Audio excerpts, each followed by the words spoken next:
एक भगवान का भजन ही ऐसा है जो महान उत्तम गति प्रदान करता है, और दूसरे जो साधन हैं तीर्थयाटन उपवास आदि, इनसे पुण्य लाभ होता है, पुण्य क्षीण हो जाते हैं। अपराध बने तो तत्काल पुण्य नष्ट हो जाते। साधु अवज्ञा तुरत भवानी, कर कल्याण अखिल के हानि। भजन अविनाशी होता है, रुक जाएगा, अपराध किया है तो दंड मिलेगा, पर वो भजन नष्ट नहीं होगा। जहां अपराध क्षय हुआ फिर भजन प्रारंभ हो जाएगा, तो उसको उत्तम गति मिलती ही है जो प्रभु का भजन करते हैं। नाम जप, नाम कीर्तन, सत्संग, लीला गायन, लीला श्रवण, श्रीअंग सेवा, ये संपूर्ण भजन है। माला से नाम जप करना भजन का एक अंग है, संपूर्ण भजन यही है। सब में भगवत भावना करना, ये भजन ही है जो सर्वोत्तम गति प्रदान करता है। जैसे उपवास है, उससे पुण्य होता है, तीर्थयाटन है, शास्त्रों का स्वाध्याय है, अतिथि सेवा है, आदि आदि। यदि ये निष्काम भाव से हो तो भजन की तरफ वृत्ति मुड़ जाएगी, सकाम भाव से हो तो पुण्य बनेगा और उसका परिणाम सुखद सामग्रियां, सुखद परिस्थिति आएगी, पर वो टिकाऊ नहीं है।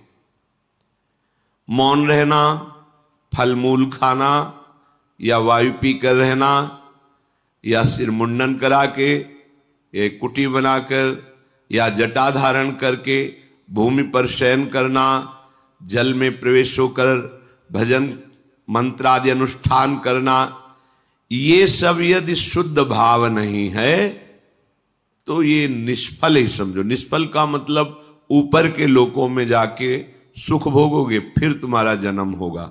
शुद्ध भाव, शरीर को लेकर जितने भाव सब अशुद्ध भाव कहे जाते हैं। शरीर देहाभिमान भाव से ये भोगना है, देखना है, सुनना है, छूना, प्रभु से विमुख, वो सब अशुद्ध भाव है। प्रभु को देखना, प्रभु से बात करना, प्रभु से मिलना, प्रभु के संग रहना, प्रभु का चिंतन, ये सब परम शुद्ध भाव। देहाभिमान से जो भी क्रियाएं होती हैं सब अशुद्ध, क्योंकि अभिमान है, इसलिए वो भगवत प्राप्ति में समर्थ नहीं है। भगवत भाव से सांसारिक क्रिया भी समर्थ हो जाती है भगवत प्राप्ति के लिए। भाव तो यहां करें कि यदि भाव शुद्ध नहीं है तो ये सब जन्मने मरने वाले चक्र में ही रहता, उससे विमुख नहीं हो पाता। जब कोई भजन करता है तो उसको तत्व ज्ञान होता है। बड़ी अमृतमयी बात है। ज्ञानेन कर्मणा वापि जरा मरण मेवच व्याधयश्च प्रहीयन्ते प्राप्यते चोत्तमम पदम। वो ऐसे उत्तम पद को प्राप्त होता है जो भजन करता है, क्योंकि उसको तत्व ज्ञान हो जाता है। तत्व ज्ञान हो जाने पर उसके ऊपर रोगों का प्रभाव नहीं पड़ता, जरा वृद्धावस्था का प्रभाव नहीं पड़ता, और मृत्यु का भी प्रभाव नहीं पड़ता, और उत्तम पद की उसको प्राप्ति होती है। अगर वो मोक्ष चाहे तो मोक्ष, प्रेम चाहे तो प्रेम। तत्व ज्ञान उसे वेदांत पढ़ के नहीं करना होगा। कई बार कहा है कि नाम में इतनी सामर्थ्य है कि आप नाम को पकड़ के निरंतर चिंतन में लाइए तो तत्व ज्ञान हो जाएगा। अपने स्वरूप का बोध, संपूर्ण संसार में क्या व्याप्त है, कौन सा व्यक्त तत्व है, वो आपको बोध हो जाएगा भजन बल से। जैसे बीजानि अग्नि दग्धानि नरोहंति पुनर्यथा ज्ञान दग्धैस् तथा क्लेशैर नात्मा संयुज्यते पुनः। जैसे आग में पकाया हुआ दाना पुनः अंकुरित होने के योग्य नहीं रह जाता। गेहूं, चना, कोई भी हो, भुन जाए, भुनने के बाद उसे आप खेत में डाल दीजिए, चाहे जितना खाद पानी लगाइए, अंकुरण नहीं होगा। ऐसे ही जिसको तत्व ज्ञान हो जाता है या भगवत प्रेम प्राप्त हो जाता है तो उसके हृदय में कभी कोई वासना नहीं जगती। वो दिखाई देता है वैसे ही दाना, पर अंतर हो गया, एक में अंकुरण होगा और उसमें अंकुरण नहीं होगा। ऐसे ही भगवत प्राप्त तत्वज्ञानी महापुरुष के हृदय में कभी भी मनाखष्टानेन्द्रियाणि प्रकृति स्थानि कर्षति, ये जो प्रवाह है ये जागृत नहीं हो सकता। जैसे भुने हुए दाने में अंकुरण नहीं होता। उसके हृदय की अविद्या नष्ट हो जाती है, बिल्कुल हृदय में कोई चिंतन का क्लेश नहीं, आत्मानंद से परिपूर्ण हृदय हो जाता है।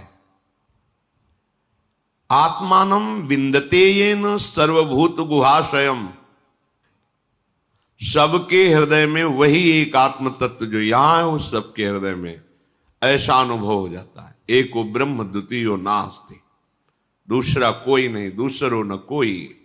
अब कितना परमानंद होगा जहां अन्य चिंतन नहीं है। ये जो सुख की स्फुरणा होती है, ये उसी आनंद सिंधु के एक बिंदु के सीकर से है। और आनंद समुद्र में अवगाहन करने लगे तो कितना सुख होगा, कल्पना भी कोई विषयी पुरुष नहीं कर सकता। यदि भजन किया जाए, हृदय पवित्र हो जाए, तो श्लोकेन या वार्धनेन क्षीणम तस्य प्रयोजनम, आधे श्लोक में तत्व ज्ञान प्राप्त हो जाए। मार्कंडे जी कह रहे हैं सब भूतों के हृदय में विराजमान जो भगवत तत्व है वही मेरे हृदय में भी विराजमान है। इसका ज्ञान आधे श्लोक में हो जाए यदि हृदय पवित्र हो। पवित्र हृदय भगवत भाव, अपवित्र हृदय देह भाव, भोग भाव, जागतिक भाव। उसको संपूर्ण शास्त्रों के अध्ययन करने का कोई प्रयोजन नहीं। यहां क्या लक्ष्य करा रहे हैं? हमें अधिक से अधिक समय भजन में देना है। खूब नाम जब चल रहा है अंदर से, बस यही कमी होती है। हम बाहर की क्रियाएं तो सांगोपांग कर सकते हैं, पर निरंतर तैल धारावत भगवत चिंतन बड़ी बाधा पहुंचाती माया। भजन के जो बड़े सूरवीर हैं उनको भी परास्त करने के लिए ऐसे ऐसे जाल रचती है। क्या परास्त? उनका भगवत चिंतन छूटे और मेरे द्वारा किया हुआ विघ्न उसका चिंतन करे। पर वो भगवान के निज जन होते हैं, एक क्षण में उसके जाल को काट के अपने चिंतन में होते हैं, नहीं तो बह जाता है मनुष्य। अब हमसे भजन नहीं होगा, ऐसी विपत्ति आ गई, ऐसी समस्या आ गई, वो उसी चिंतन में इतना डूबने लगता है कि अब भगवत चिंतन छोड़। यही तो माया जाल रच रही थी तुम्हारा भगवत चिंतन छुड़ाने के लिए। बहुत विचित्र, तुम्हें दिखाई नहीं दे रही, यहाँ एक एक कदम ऐसे दिखाई देता, ये काम, ये क्रोध, ये लोभ, ये मोह, ये मद, जैसे आप व्यक्ति रूप में दिखाई देते हैं, ऐसे अनुभव होता है। ये इसका जाल गिरा, अब ये गिरा, इसको कैसे बचाएं, पूरा विचार करके फिर देखते हैं कि अब तो हाथ से छूट गया, अब गया, अब बचा। देख सकते हो, बचा नहीं सकते। बचा तभी सकते हो जब वो बचना चाहे। और वो जाल ऐसे रचती है कि एक क्षण में इष्ट गुरु धाम सबको तिलांजलि दे के हाथ मिला लिया माया से। और यही ऐसे जाल रचती है कि लगता है परम सुख और परम हितैषी यही है हमारा। धोखा हो गया, अब वो निकल गया। तत्व ज्ञान प्राप्त करने के लिए कोई प्रयास की जरूरत नहीं, भजन करो, भजन करो। भगवान शंकराचार्य जी तत्व ज्ञान प्रदान करने के लिए ही आचार्य रूप में प्रकट हुए। वो कह रहे हैं कि तत्व ज्ञान में सबसे श्रेष्ठ है भक्तिरीव गरीयसी, भक्ति। अगर भगवान की भक्ति की जाए तो बहुत जल्दी तत्व ज्ञान प्राप्त हो जाए। भगवान शंकराचार्य जी भी निरंतर भजन, मैं कौन हूं, संसार का क्या स्वरूप है, भगवान का क्या स्वरूप है, सब आपको बोध हो जाएगा। नौ योगेश्वर इस सिद्ध महापुरुष आकाश मार्ग से चलते रहते हैं, अब भी हैं। ये विरक्त महापुरुष प्रायः जो सच्चे मार्ग के पथिक होते हैं उनके दर्शन पथ पे आते हैं, उपदेश देते हैं। इन्होंने कहा है कि एक एक कवल अन्न पाने से जैसे क्षुधा निवृत्ति तुष्टि पुष्टि होती है, ऐसे ही एक एक क्षण भजन करने से आपके हृदय में अपने स्वरूप का ज्ञान, प्रभु के चरणों में प्रेम और संसार का ज्ञान, पूरा कुछ पढ़ना लिखना नहीं पड़ेगा। आप भजन कर रहे, सत्संग सुन रहे, भजन करते रहिए, अपने आप ज्ञान स्फुरित होता चला जाएगा। पर सबसे कठिन इस संसार में है भजन करना। कोई माने या ना माने, कुछ कठिन नहीं, सबसे कठिन है भजन करना, क्योंकि ये अंदर की बात है। बहुत शांति से भजन में लगे हो, ऐसा माया जाल रच दिया कि अब लगा अरे क्या होगा, अब क्या होगा, छूटा भजन, छूटा। वो रचे ही है, अब क्या होगा, किसकी सलाह ले, किससे मिले, ऐसी विपत्ति, ऐसा संकट, ऐसा जाल कि लगता है अब क्या हो। अब वो राजी हो रही, छूटा भजन, छूटा। और जो चतुर है, राधा राधा राधा राधा राधा, मर जाऊंगा पर छोड़ूंगा नहीं, नष्ट हो जाऊंगा पर नाम नहीं छोड़ूंगा, सब अपमानित करें नाम नहीं छोड़ूंगा। अगर चूक हो गई, अब मैं वो क्या करूं जिससे मेरी प्रशंसा बच जाए, मेरा सम्मान बच जाए, मेरा परिवार बच जाए, मेरे पास पुनः सब सुख सामग्री आ जाए, भजन छूटा। ये बड़ी सूक्ष्म इसकी चाल है। तो आत्मानम विंदते येन सर्वभूत गुहाशयम, सबके हृदय रूपी गुफा में हमारा आराध्य देव शयन कर रहा है। भजन करने वालों को ऐसा अनुभव हो जाता है। द्व्याक्षरादाभि संध्याय केचिच्छ लोक पदांकितई, बहुत महिमामयी बात कह रहे। सतैरन्नई सहस्त्रैश्च प्रत्ययो मोक्ष लक्षणम, कोई प्रभु के 2 अक्षर का नाम पकड़ ले, राम, कृष्ण, विष्णु, शिव, इसमें जैसा लिखा, राधा 2 अक्षरा, पराविद्या 2 अक्षरा, और निरंतर उसे रटे, मार्कंडेय जी कह रहे हैं, तो परमात्म तत्व का प्रेम और ज्ञान उसके हृदय में प्रकाशित हो जाएगा। सबसे उत्तम बात है नाम जप। जैसे प्रायः लोग जब सुनते हैं कि कोई संत हैं, उनके पास जाओ तो कामना की पूर्ति होती है। कई बार हम आप लोगों को बिल्कुल साफ करके बताते हैं, भगवान प्रणत कामदम है। प्रणत कामदम पद्मजार्चितम धरणि मंडलम ध्येयमापदी, जिन चरणों का ध्यान मात्र करने से समस्त कामनाओं की पूर्ति होती है, उन प्रभु के धाम में आ पाए। प्रभु के जनों के प्रति आपकी भगवत भाव श्रद्धा हुई, प्रभु का नाम यश सुना, इससे आपका काम बनता है। आप समझो, संतों के पास जो है मूलधन वो नाम है, भगवान की महिमा है। वो जब आप सुनते हैं, नाम जब करते हैं, उनके प्रति भाव रखते हैं, आपका मंगल होना प्रारंभ हो जाता है। यदि आप नाम नहीं जप कर रहे, सतमार्ग में नहीं चल रहे, तो आप लिख लेना, कहीं भी जाओ आपके हाथ में आखिरी में पराजय ही लिखी रहेगी, आपको परास्त होना पड़ेगा। अगर नाम है तो फिर कहीं जाओ या ना जाओ, विजय तुम्हारे हाथ में है, बस धैर्य पूर्वक। कल किसी ने कहा कि नाम जब तो कर रहा हूं, पर इतनी विपत्ति आ गई कि अश्रद्धा हो गई नाम में, कि नाम जब कुछ नहीं कर पा रहा। हम उनकी बात करते हैं जिनके रोम रोम से नाम चलता है, उनको भी शारीरिक विपत्तियां आई है। ऐसे चरण रख देते थे तो वो भूमि बोलती थी विट्ठल विट्ठल विट्ठल, भूमि उनके ऊपर खौलता हुआ गर्म पानी फफोला ही फफोला शरीर पड़ गया। हा विट्ठल जल रहा हूं, ऐसा बोले से तुकाराम जी। तुम कितना जप करते होगे? क्या भगवान निर्दयी है? क्या वो क्षमा नहीं कर सकते थे? उनका विधान है।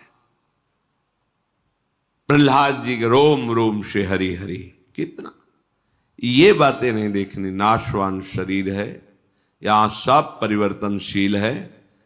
ये 2 अक्षर इसलिए पकड़े गए हैं कि अब हमें मां के गर्भ में न जाना पड़े और सब विपत्ति सहने की सामर्थ्य मिले और अंत समय तक मुझे अपने प्यारे से मिलन हो जाए, प्रभु से मिलन हो जाए।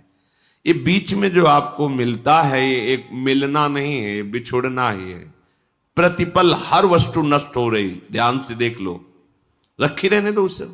आप देखो तुम्हारे योग्य नहीं रह जाएगी, या प्रयोग कर लो तो 6 घंटे में देखने योग्य नहीं रह जाएगी, विष्ठा बन जाएगी। 5 मिनट बाद बमन कर दो, घृणा पैदा हो जाएगी। सब नाशवान परिवर्तनशील है। इसको ऐसा ना सोचो कि नाम जप कर रहे हैं तो हमारा काम नहीं बना, विपत्ति हो गई तो अश्रद्धा कर।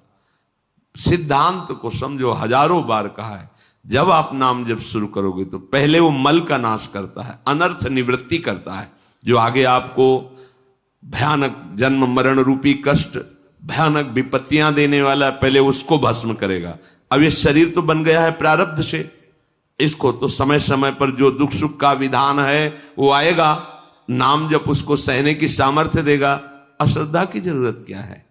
अश्रद्धा किए तो पूर्व संस्कार आपके आगे तक आपको सताते रहेंगे। मान लीजिए ये वो औषधि जो जड़ मूल से रोग का नाश करती है। नाम लेत भव सिंधु सुखाही, करहु विचार सुजन मन माही। सूख जाएगा, तैरने की नाव की भी जरूरत नहीं। नाम लेत भव सिंधु सुखाही, सब नष्ट हो जाएगा आपका दुख संकट। सत्य वस्तु को कोई स्वीकार करना नहीं चाहता। नाटक को सत्य मान करके, ये संसार एक माया का नाटक है, वो इसे सत्य मान करके इसे भोगना चाहता है, इसका स्वामी बनना चाहता है, मायापति बनना चाहता है। सत्य बात स्वीकार कर ले तो आनंद मगन हो जाए, पर सत्य कड़ुआ लगता है। लगता है ये ठीक है, प्रवचन करो, सुन लिया, पर हमें चाहिए ये। तो जो चाहिए वो कितने दिन के लिए, कितने मिनट के लिए, पर वर्तमान का सुख भोगी मन इतना निश्चय कर लेता है कि ये चाहिए, और अपना जीवन पूरा का पूरा जीवन चाहिए में। और जो चतुर होता है वो जाहे न चाहिए कबहू कछ, नहीं नहीं, तो वो जो चाहिए मांग रहे हैं वो उसके पीछे लुटता घूमता है, और उसके सामने सच्चिदानंद भगवान होते हैं। और जिसको चाहिए उसके सामने माया होती, कुछ पकड़ में ही नहीं आता, पूरा जीवन निकल जाता है, कुछ हाथ में नहीं। अब जा रहे हो अपने देश, क्या है तुम्हारे पास? कुछ नहीं, यही चिंतन है। ये चिंतन तो आगे का जन्म निर्णय कर देगा। हाँ, राधा राधा कहा है, अब ये जमा है।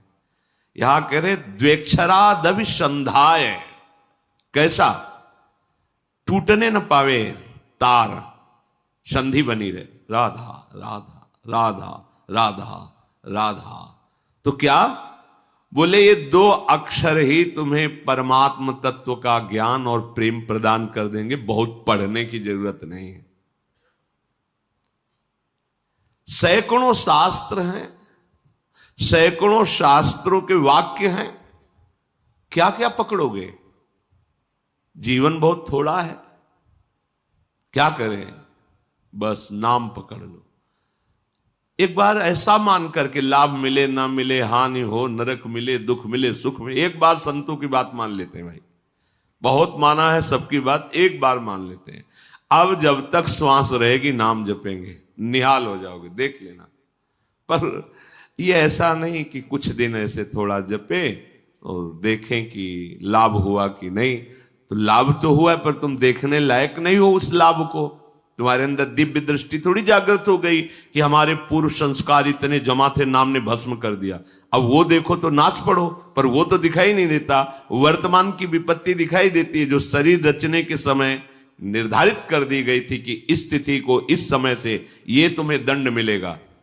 अब नाम पहले पीछे का तुम्हारा भस्म कर रहा है। अब अज्ञानी जी वो सोच रहा है हम पीछे थे भी कि नहीं थे, हम तो अभी देख रहे हैं। तुम्हारे देखने से नहीं है, तुम्हारे अनंत जन्मों का हिसाब जमा हुआ। तुम अविनाशी जीव हो, बार बार शरीर पकड़ते हो और छोड़ते हो, उसके बीच में जो कर्म होता है तुम्हें उसको भोगना पड़ता है। ये भागवतिक सिद्धांत तुम्हारे ना कहने से थोड़ी हो जाएगा।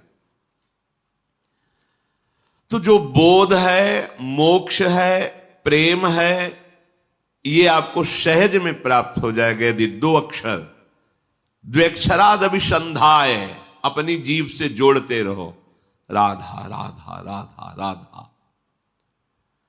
नायम लोकोस्ति न परो न सुखम संशयात्मनः। बहुत ध्यान देकर सुनिए। नायम लोकोस्ति न परो न सुखम संशयात्मनः।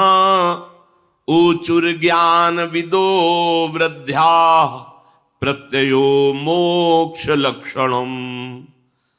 जिसके मन में इस बात पर विश्वास न हो, संशय भरा रहे, तो वो सुन ले, ना उसे इस लोक में ना परलोक में उसे सुख की प्राप्ति नहीं हो सकती। हित ध्रुव जो विश्वास है तब ही सुधरे बात, ना तरु माया पंथ में फिरे जो टक्कर खात। ए नाम पकड़ लो, मान जाओ हृदय की बात कहते, ऐसा बचाता है, पूरे जीवन देखा है। अगर वो ना हो तो माया ऐसे जाल रचती है कि लगता है अब क्या, तब लगता है नहीं, ये चकाचौंध माया की नाम नाम, वो एक इतना मजबूत पकड़, वो फिर माया हिला नहीं पाती, वो पकड़ पार हो जाता है। ऐसे ऐसे मगरमच्छ हैं इस माया में कि लील जाए पता भी न चले कि वो था भी कि नहीं था। बिल्कुल मान लीजिए, नायम लोकोस्ति न परो न सुखम संशयात्मना। इस लोक में परलोक में कहीं भी सुख नहीं मिलता जो संशयात्मा। और भगवान ने भी कहा संशयात्मा विनश्यति। जो संशयात्मा है उसका नाश हो जाता है। नाश का मतलब पतन हो जाता है। ज्ञान मोक्ष तो बहुत दूरी की बात है, उसे शांति सुख भी प्राप्त नहीं होता। इसलिए जो ज्ञान वृद्ध पुरुष हैं उनके कथन पर ध्यान दे। मार्कंडे जी कह रहे हैं, वयोवृद्ध नहीं कह रहे हैं, जो ज्ञान वृद्ध हैं उनके कथन पर ध्यान दे, उनके वचनों पर ध्यान दे। उनके वचनों से तुम्हें शास्त्रों का वास्तविक प्रयोजन क्या है ये पता चल जाएगा कि हमारे जीवन का प्रयोजन क्या है। हम जिए चले जा रहे हैं, कर्म करते चले जा रहे हैं, भोगते चले जा रहे हैं, मेरा लक्ष्य क्या है, मेरा विश्राम स्थल क्या है। तब आपको समझ में आएगा विश्राम स्थल भगवत प्राप्ति है। इंद्रियाणाम प्रसादेन तदेतत् परिवर्जयेत् तस्मादनशनम दिव्यम निरुद्धेन्द्रिय गोचरम। अतः मेरी बात ध्यान से सुनो, सबको चाहिए कि इंद्रियों को पवित्र कर लो। तो इंद्रियों के पवित्र तीर्थ स्नान से नहीं होंगे। कैसे होंगे? निषिद्ध विषय भोगों का त्याग करने से इंद्रियां और मन पवित्र हो जाता है। जो धर्म कहता है भोग लो, धर्म विरुद्ध यदि भोग भोगा, हर इंद्रिय का भोग है। जैसे खान पान के लिए सात्विक भोजन, अच्छे से 56 भोग बनते हैं अपने, 56 भोग प्रभु को जब भोग लगते हैं। देखो बिहारी जो राधा 56 भोग बनते, कितने सुंदर सुंदर स्वादिष्ट पदार्थ। अब निषिद्ध भोग, प्याज लहसुन मांस मछली, ये सब गंदी चीजें जो तमोगुण पैदा करके राक्षसी वृत्ति का निमंत्रण दे दे। एक एक इंद्री का विषय हो। जनेन्द्री गृहस्थ हो, धर्मयुक्त है, आपने पाणिक ग्रहण संस्कार किया है, आप तो आपकी जनेन्द्री भोग भोगते हुए भी पवित्र है। नेत्रेंद्री, अपनी बहन को कैसे देखते हो, अपनी मां को कैसे देखते हो, अपनी बेटी को कैसे देखते हो, ऐसे दूसरे की बहन दूसरे की बेटियों में जिससे पाणिक ग्रहण किया है वो पत्नी है। इसके अलावा शास्त्र का आदेश है, नेत्रेंद्री पवित्र तभी होगी जब आपका दर्शन सही होगा, तभी तो ये भगवत दर्शन करने के अधिकारी बनेंगे। चाहे लाख समझाओ पर ये मनमुखी चाल चलने वाले मानते नहीं हैं। सर्वांतर्यामी हृदय में बैठा है, तुम लुक छुप करके गलत दर्शन कर रहे हो, तो तुम भगवत दर्शन के कैसे अधिकारी हो सकते हो? इंद्रियां कब पवित्र होती हैं? जब निषिद्ध भोगों का त्याग कर दिया जाता है। ये तीर्थ स्नान दान से पवित्र नहीं होती। शास्त्र सम्मत भोगों को भोगिए, निषिद्ध भोगों का त्याग कीजिए, तो मन सहित पांचों ज्ञानेंद्रियां पवित्र हो जाएंगी। शास्त्र सम्मत कर्म कीजिए तो पांचों कर्मेंद्रियां पवित्र हो जाएंगी। बचा क्या? आत्मा तो पवित्र है ही, वो कभी अपवित्र हो ही नहीं सकती। बात बन गई। इंद्रियों की निर्मलता विषय भोगने से रोकने से होती है। विषयों के सेवन से इंद्रियां मलिन हो जाती हैं। बड़ा गूढ़ रहस्य है ये। इंद्रियों की पवित्रता विषय भोगों में जाने से रोकने से होती है, उनमें सामर्थ्य आती है। आगे प्रसंग आता है, जब गांधारी जी ने सुना कि धृतराष्ट्र जी के साथ हमारा ब्याह हो रहा है और वो नेत्रहीन है, ब्याह तय हो गया। रेशम का कपड़ा लिया, कई परत लगाए, आजीवन के लिए आंख में बांध लिया। जब मेरा पति संसार को नहीं देख सकता तो मैं संसार को कैसे देखूंगी? नेत्रेंद्र की ढक लिया उसे। जब महाभारत का बड़ा भयानक युद्ध चल रहा था, तब गांधारी ने दुर्योधन से कहा कि आज तक हमने अपनी दृष्टि शक्ति को संचित किया है, तुम निर्वस्त्र होकर मेरे सामने आ जाओ, मैं पट्टी खोल दूंगी, एक बार देखूंगी, वज्र की भी ताकत नहीं कि तुम्हारे शरीर में खरोच पैदा कर सके, तुम्हारा वज्र के समान शरीर हो जाएगा। हो गया। एकांत में निर्वस्त्र होकर आ रहा था। भगवान बड़े लीला, जानते थे कि पतिव्रता है गांधारी और नेत्र आज तक बंद किए रहे तो दिव्य शक्ति जागृत हो गई, ऐसा ही हो जाएगा। जय भगवान को दिया, देखा तो ऐसे, ये बच्चे हो तो कहां जा रहे हो? वो मां ने कहा है कि ऐसे, ये तुम बच्चे हो, नंगे जाओगे? अरे मां ने कहा निर्वस्त्र तो ऊपर के कपड़े हटा दो, नीचे के कपड़े हटा दो, लेकिन मध्य में तो रखो ना। तो क्या हम कह रहे, कपड़े हटाने की बात कही, पत्ते ही लगा लीजिए, इतना तो कर लीजिए। हाँ, आपने ठीक सलाह दी। जे गांधारी ने पट्टी खोली, सामने देखा, तो आज्ञा का पालन क्यों नहीं हुआ? निर्वस्त्र क्यों नहीं रहे? और क्या बोले कि श्री कृष्ण ने समझाया है, जा यहीं से तोड़ा जाएगा तेरा, यही तेरी मृत्यु का कारण बनेगा। बेटा तूने चूक कर दी, यहीं से तू कमजोर हो। वहीं मारा था, नहीं जहां मारते थे तो चिंगारियां उठती थी गदा की, कहीं कुछ भी नहीं हो रहा था दुर्योधन का, लेकिन वहीं तोड़ा। जंघा से ऐसे पत्ते बांध लिए थे, वहीं तोड़ा, वहीं से उसका एक नेत्र शक्ति को रोक लिया। तो कितनी बड़ी सामर्थ्य। जो वाणी से मौन रहते हैं, कभी असत्य भाषण नहीं करते, नाम जप करते, वो अगर बोल दे तो होश में हो जाना, बिल्कुल सत्य हो, क्योंकि उनकी वाणी की सामर्थ्य जागृत हो चुकी है।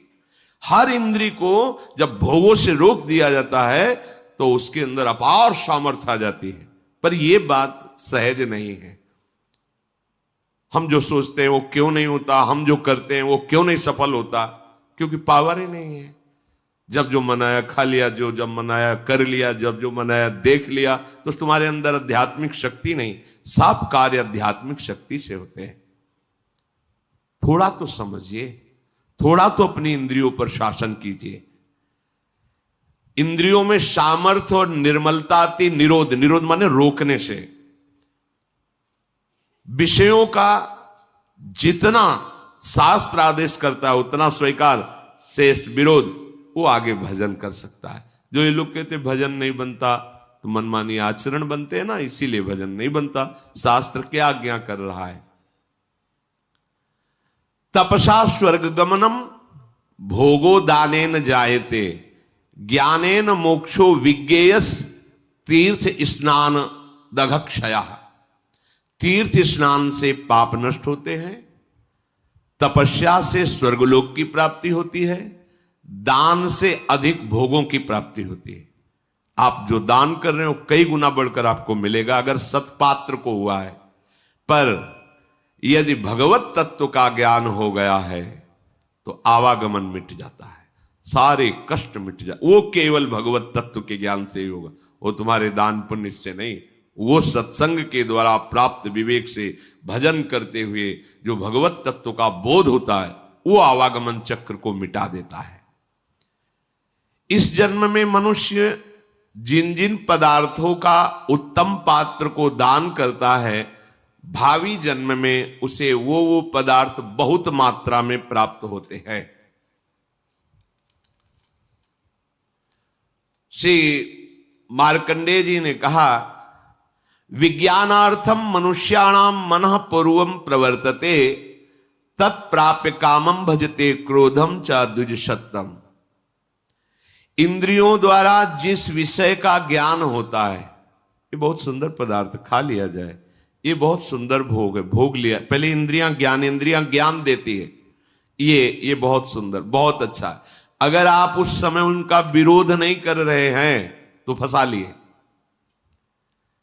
चतुर उपासक को जब वो आपके सामने भोगाकर्षण प्रकट करे, उसी समय विवेक के द्वारा, बहुतों ने इसको भोगा, सुखी हो जाते हैं ना, बहुत जन्म में तुमने भी भोगा, सुखी हो जाते हैं ना, नहीं है ना, हम धर्म विरुद्ध आचरण नहीं कर सकते, अभी तक किया अब नहीं करें, ये शुरू कर दिया विरोध, अब वो जलाएगी।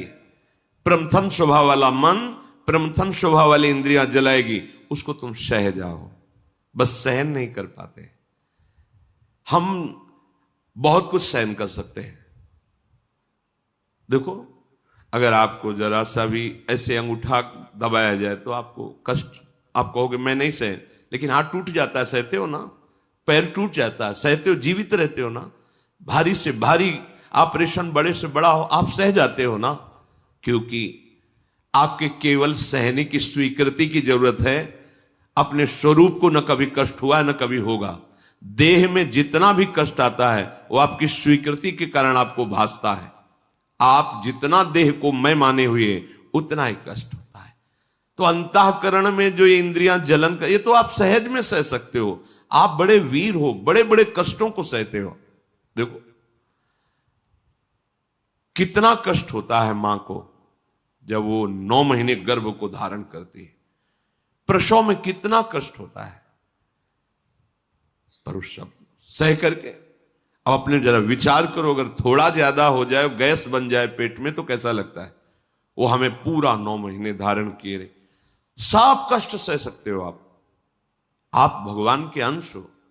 ये जो आप डर जाते हो ना कि मन की बात अगर नहीं पूरी करेंगे तो ये बराबर जलाता रहेगा, नहीं जलाता नहीं रहेगा, वो जल के शुद्ध हो जाएगा। अगर मैंने अपने मन और इंद्रियों की बात नहीं की तो मैं जी नहीं पाऊंगा, ये केवल डरा रहा है, तुम जी नहीं, अमर हो जाओगे अगर ये बात तुम स्वीकार कर लो कि तेरे प्रेरित किए हुए गलत मार्ग में मैं नहीं चलूंगा। इंद्रियों द्वारा किसी विषय का ज्ञान जब आपको कराया जा रहा है, बहुत ध्यान से साधक उपासक जन सुने, तो वो सबसे पहले मन को घसीटती है इंद्रियां, अपने में मिलाती है, क्योंकि ये इंद्रियों का नेता है। अगर ये ना कर दे तो कोई भी इंद्रिय अपना कार्य नहीं कर सकती।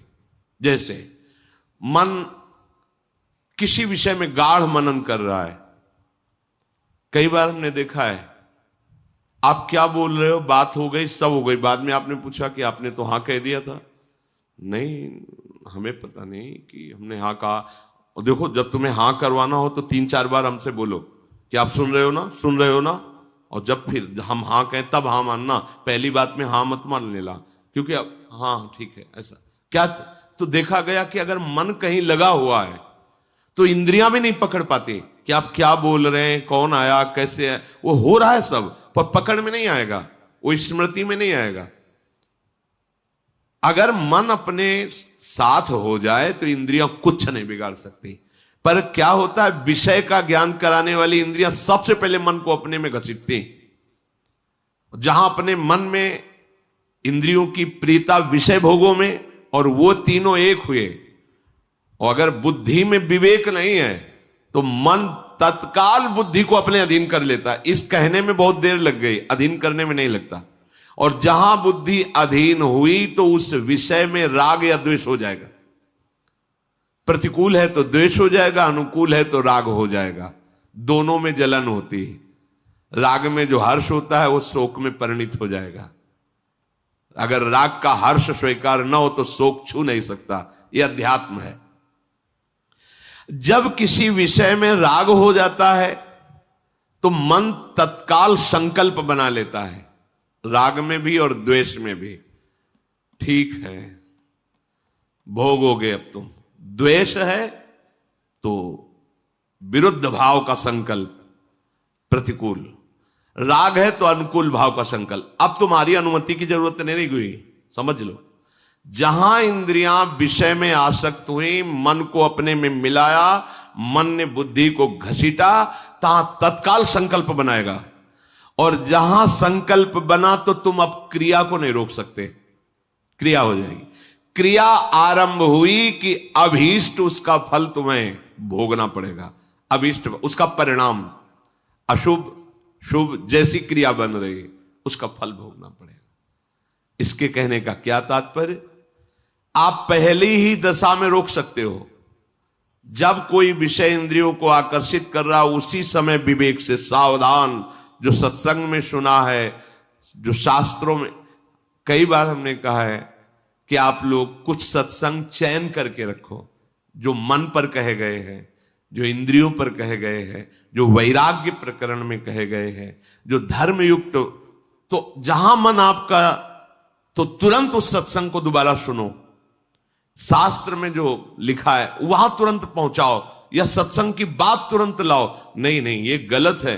वो संकल्प बनने नहीं पाएगा, वो पूरा सिस्टम घसीट नहीं पाएगा कि मन बुद्धि को अधीन कर लिया, और मन को इंद्रियों ने अधीन कर लिया, इंद्रियों को विषय ने अधीन कर लिया, अब संकल्प बन गया, क्रिया हो गई। इतना समय कैसे दे दिया?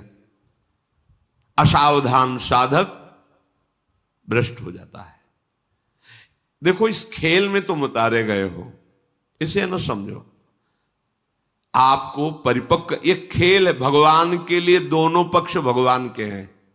जैसे मान लो दो प्रदेशों से कबड्डी का खेल हो रहा, बोले एक तरफ उत्तर प्रदेश, एक पर अमुक प्रदेश है, तो है किसका? भारत सरकार का ही तो दोनों प्रदेश है, दोनों भारत सरकार के ही हैं। पर उसमें एक विजयी होगा, एक का सम्मान होगा, और एक पराजित होगा। वो अपने हृदय में निरुत्साहित भी हो सकता है, पर है वो दोनों सरकारी। ऐसे ही माया और भक्ति, ये दो का पक्ष है। भगवान की ही भक्ति और भगवान की ही माया है। अब आपको भेजा गया कि दो पक्ष में चयन करो, खेल होगा, होगा पक्का होगा। अब कुछ तो भक्ति पक्ष में आ गए और बहुत ज्यादा मात्रा में माया पक्ष में चले गए। अब उसका पक्ष का जो प्रभाव है वो तो पड़ेगा, भक्ति के प्रभाव का पक्ष पड़ेगा, पर दोनों पक्षों को एक दूसरे में जाना होता है। ऐसा नहीं कि अभक्त कभी भक्त संयोग ही नहीं प्राप्त करते, पर वो भक्त उपदेश नहीं स्वीकार करते, नहीं वो भक्त न रह जाए। इस माया के पक्ष में जब भक्त जाए, तो जाने का मतलब पैरों से चलना नहीं है, या मन और इंद्रियों का व्याध। जब हमारा कोई भोग आकर्षण हो रहा है, कोई प्रपंच में राग द्वेष वृत्ति जा रही है, उस समय बिल्कुल होश में, क्योंकि अब आप बोलने जा रहे हो कबड्डी कबड्डी, वहां पकड़ के तुम्हें पछाड़ दिया जाएगा।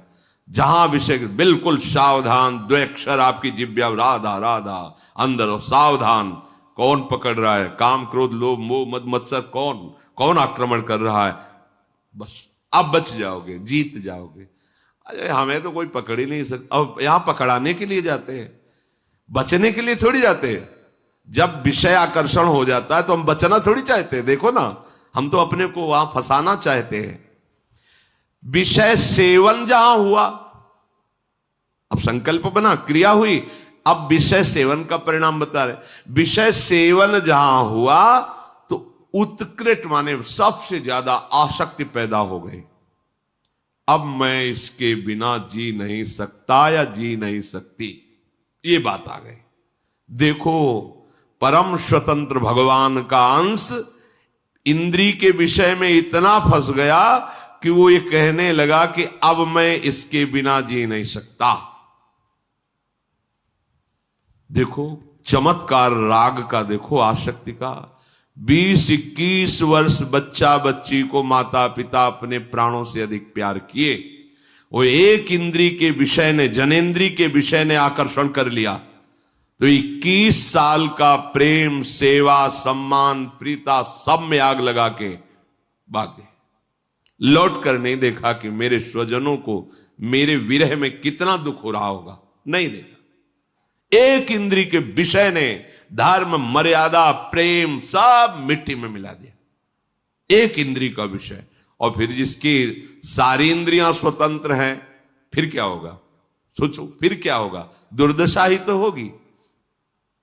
विषय सेवन के प्रति उत्कृष्ट आसक्ति, और आसक्ति बराबर रहेगी नहीं, यह भी ध्यान, बहुत ध्यान से सुनो, शास्त्र है। फिर उसमें प्रतिकूलता होगी। अब धीरे धीरे, अब जिस विषय के लिए आसक्ति हुई थी उस विषय में सुख है नहीं, तो बहुत सेवन किया पर वो बात नहीं बनी जो अंदर चाह थी। सोचता है इस पे तो नहीं, अब उस पे है, और जहां उस पे नजर गई तो अब इससे प्रतिकूलता शुरू हुई। अब प्रतिकूलता शुरू हुई, अब द्वंद्व शुरू हो गए। अब द्वंद्वों में पिसता हुआ पूरा जीवन नष्ट हो गया, दुर्गति प्रारंभ होती चली जाती है। बस ये समझ में कहां आता है? ये कहां समझ में आता है कि हम फंस गए, हमारे द्वारा ऐसा कृत। सच्ची मानिए, यदि एक पत्नी व्रत ले लें तो आपको कुछ दिन के बाद घृणा हो जाएगी। ये धर्म है, क्योंकि वहां कोई सुख ही नहीं है। कुछ दिनों के बाद यदि आप ठीक धर्म से चलते हैं तो आपको ऐसा लगने लगेगा, बस। कितने ऐसे गृहस्थ उपासक श्री जी के शरण में हैं जो पति पत्नी सहित आजीवन ब्रह्मचर्य का नियम लेके रह रहे हैं। क्यों? किसी ने सिखाया क्या? नहीं, धर्म से चले। उनको लग गया कि नहीं नहीं, सुख तो प्रियाजू के नाम रूप लीला धाम में है, अब जीवन बर्बाद में है। कितने ऐसे। अगर आपका धर्मयुक्त सेवन नहीं तो वृद्धावस्था तक तुम्हारा चांचल्य मन, चांचल्य इंद्रियां, ये बंद नहीं होगा। बहुत छलावा है, बहुत छलावा है।